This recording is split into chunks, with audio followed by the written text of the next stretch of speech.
So guys last video में हमने discuss किया था मोलरिटी का फार्मूला और आज हम इसके ऊपर दो न्यूमेरिकल सॉल्व करेंगे जिससे हमारा पूरा कंसेप्ट क्लियर हो जाएगा। सो क्वेश्चन है guys, calculate the molarity of NaOH in solution prepared by dissolving its 4 gram in water to produce 250 millilitre of solution. So यहाँ पे हमें सबसे पहले सोल्यूट और सॉल्वेंट क्या है ये डिस्कस करेंगे। तो मान लीजिए यहाँ पे बोला है कि calculate the molarity of NaOH in solution prepared by dissolving it's, यानी कि हम यहाँ पे NaOH को डिजॉल्व कर रहे हैं, dissolving its 4 gram in water. इसका मतलब मान लीजिए मेरे पास ये एक जैसे कप है, जिसमें मैंने एग्जांपल दिया था कि कप और चाय बिस्किट का जो एग्जांपल दिया था, ठीक इसी प्रकार यहाँ पे एक कप है और कप में वाटर है और उसमें मैं NaOH डाल रहा हूँ। ठीक है, सो गाइस इससे पता चलता है कि NaOH हमारा सोल्यूट है और उसका हमें इधर मास दिया है, dissolving its 4 gram in water to produce 250 millilitre, और ये हमारा वॉल्यूम हो गया। सो गाइस यहाँ पे हमें मास ऑफ सोल्यूट दिया है जो कि हम डिनोट करते हैं W2 से।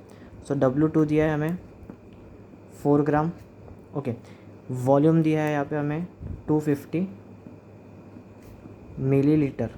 ओके, और मोलर मास ऑफ NaOH दिया है, यानी कि मोलर मास ऑफ सोल्यूट यानी कि M2 वो दिया हमें 40 ग्राम पर मोल। जैसे कि मैंने कहा था कि मोलरिटी में सभी सोल्यूट ही रहता है, सॉल्वेंट, इसलिए इतना कन्फ्यूज होने की ज़रूरत नहीं है। ओके, जो भी दिया रहेगा वो सब सोल्यूट का रहेगा। सो गाइस हमारा मोलरिटी का जो फार्मूला है मैं यहाँ पे लिख देता हूँ। मोलरिटी जो हम कैपिटल M से डिनोट करते हैं, molarity is equals to W2 upon M2 into V। So कैसे अभी मैंने जैसे लास्ट वीडियो में कहा था कि हमें पहले यूनिट की तरफ भी ध्यान देना होगा। सो जो मास है हमारा वो ग्राम में। ओके, मोलर मास ग्राम पर मोल पे, लेकिन जो वॉल्यूम है वो हमें 250 मिलीलीटर है। जैसे कि मैंने कहा था कि हमें वॉल्यूम जो है हमेशा डेसीमीटर क्यूबिक में रखना चाहिए। तो कैसे मैं आपको बता दूँ कि जो हमारा वॉल्यूम जो होता है डेसीमीटर क्यूबिक में होना चाहिए, और डेसीमीटर क्यूबिक और लीटर ये दोनों एक ही चीज़ है। अगर मैं यहाँ पे वॉल्यूम को लीटर में कन्वर्ट कर देता हूँ तो वो हमारा डेसीमीटर क्यूबिक ही हो जाएगा। वॉल्यूम दिया है 250 मिलीलीटर, इसे अगर मैं लीटर में कन्वर्ट करता हूँ तो ये हो जाएगा मेरा 0.25 लीटर। और जैसे कि लीटर और डेसीमीटर क्यूबिक दोनों एक ही है तो मैं ये 0.25 लीटर को 0.25 डेसीमीटर क्यूबिक भी बोल सकता हूँ। यहाँ पे हमारा पूरा फार्मूला रेडी है, हमें बस अभी वैल्यूज़ पुटअप करनी है, यूनिट्स भी okay. Okay, so molarity is equals to W2 हमें दिया है 4। ओके, M2 मोलर मास दिया है हमें 40 इंटू वॉल्यूम भी है हमारा 0.25। इसको अगर मैं अभी सॉल्व कर देता हूँ, ये 4 10 द 40 हो जाएगा, ये 1/10 इंटू 0.25 मेरा 2.5 हो जाएगा। सो ये 2.5, ये ऊपर में 10 ले लेता हूँ, सो नीचे 25 हो जाएगा। अब इसे सॉल्व करके देख लो अपनी तरफ से। 0.4। ओके, सो ये गाइस हमारा आंसर रहा।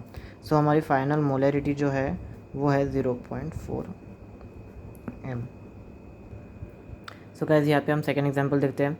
सेकेंड एग्जांपल में कहा है कि calculate the molarity of solution prepared by dissolving 9.8 moles of solid NaOH in water to makes 3.62 litre of solution. So guys यहाँ पे जो हमें पता है कि सॉलिड NaOH हम वाटर में डिजॉल्व कर रहे हैं, यानी कि NaOH हमारा सोल्यूट हो गया, जिसका मास हमें दिया है, जिसका हमें नंबर ऑफ़ मोल्स दिए है। ओके, सो NaOH के नंबर ऑफ़ मोल्स दिए, यानी कि नंबर ऑफ़ मोल्स ऑफ हमें सोल्यूट दिया है, जो हम N2 से डिनोट करते हैं। Okay, so N2 is 9.8। NaOH हम वाटर में डिजोल्व कर रहे हैं, सो NaOH हमारा सोल्यूट हो गया। ओके, और उसके मोल्स दिए तो वो हमारा N2 हो गया।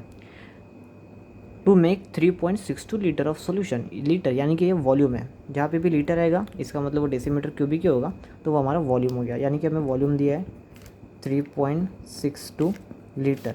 और जैसे कि मैंने कहा था कि लीटर और डेसीमीटर क्यूब दोनों एक ही चीज़ है, सो मैं इसे लिख देता हूँ।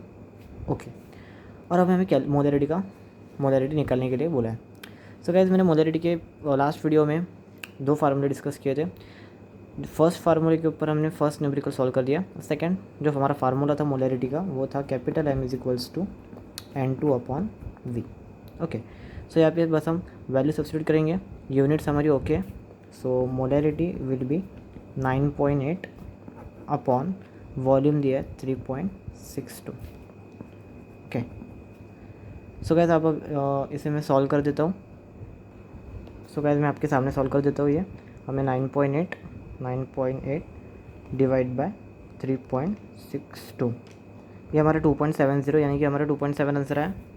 सो ये हो गया 2.7। ओके 2.7 हमारी मोलैरिटी हो गई। आपको लॉग या नॉर्मली डिवाइड करना है, आपको कैलकुलेटर यूज़ नहीं करना है। ओके सो गाइस यहाँ पे हमने दो वीडियोस में मोलैरिटी का कंसेप्ट जो हमने सीख लिया है। फर्स्ट वीडियो में हमने फार्मूला देखा था और सेकंड वीडियो में हमने इसके ऊपर के दो न्यूमेरिकल्स देखे और बहुत ही इंपॉर्टेंट टॉपिक है ये। एंट्रेंस एग्ज़ाम के व्यू से भी 2 मार्क्स के क्वेश्चन आते हैं और बोर्ड एग्ज़ाम में भी 2 मार्क्स के क्वेश्चन आ सकते हैं।